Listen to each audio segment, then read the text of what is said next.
Alright guys, benda ni yang boleh buatkan dia mati.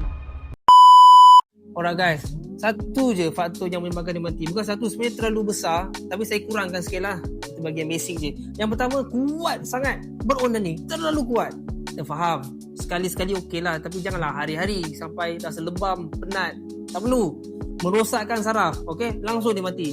Yang kedua, dia kalau penyakit, bermakna apa? Kita sendiri tak jaga pemakanan, lifestyle tak jaga, tak senam, isap rokok, buat benda yang bukan-bukan, tak jaga kesihatan kita, kita dapat penyakit, benda ni pun boleh efek juga. Alright, so kesimpulan dia apa? Yang pertama, dapatkan rawatan dengan segera sebab kita nak merangsang hidupkan semula deria saraf yang dah mati. Okay, so yang kedua ni, jagalah lifestyle korang, berhenti-berhentilah isap rokok, isap vape, makanlah makanan yang sihat. Okay, cuba makan makanan yang sihat, senamlah hari-hari daripada hari ni lah.